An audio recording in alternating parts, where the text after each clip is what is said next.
Koida, second princess of the Shyong San Empire, focused her breathing and stilled her mind.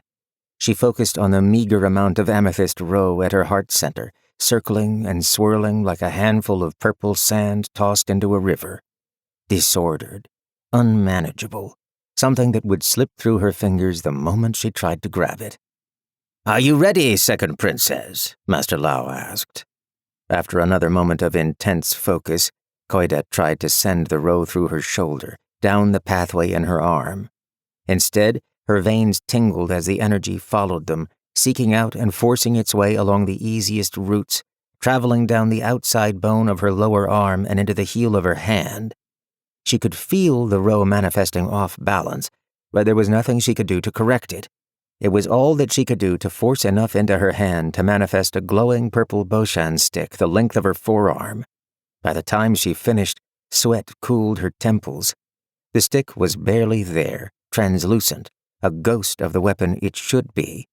The color, still a perfect match for her eyes, was a visual reminder that at 17 years old, her roe was no more advanced than that of a 6-year-old.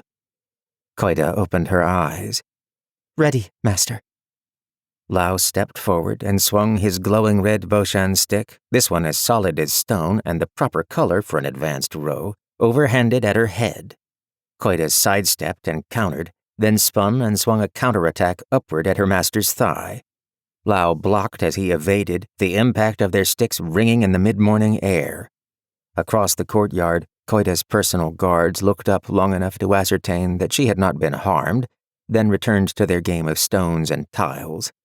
It was a ridiculous precaution, being surrounded night and day by guards inside the secure walls of the Sun Palace, but while her father and sister were away, the guards watched over her like a band of mothered tigers. Couldn't leave the helpless roe cripple alone. Koida bounced backward, evading another strike, and switched her feet. She stepped in and slashed her amethyst stick up from the reverse angle, this time at Master Lao's ribs. He met her attack, another thwack sounding through the courtyard, then a scrape as he shoved her stick off. He sidestepped and dropped to one knee on the colorful glazed tiles of the courtyard, slapping his stick down at her toes. Koida switched feet again to avoid a broken toe and chopped downward at his collarbone.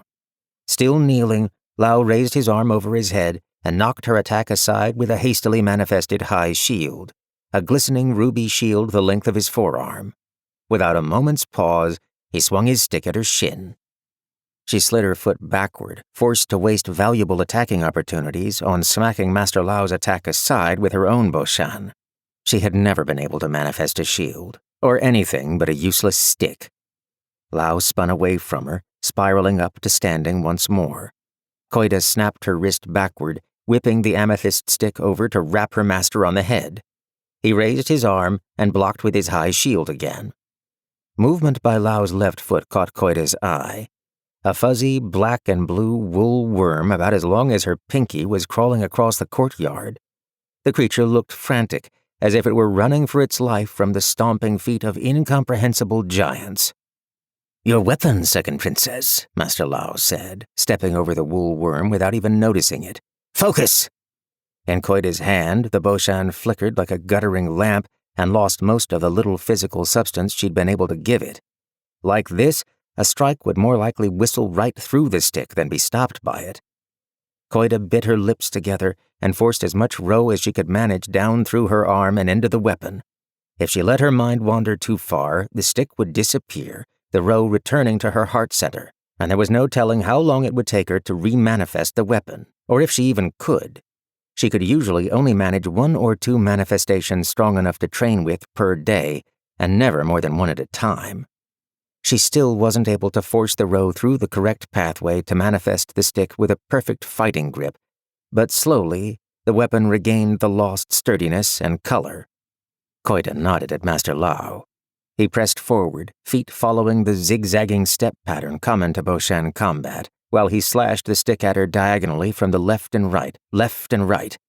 Koida blocked, then pulled her body out of line, giving Lao a smaller target, and spun around to his rear. She lashed out with a back fist from her free hand.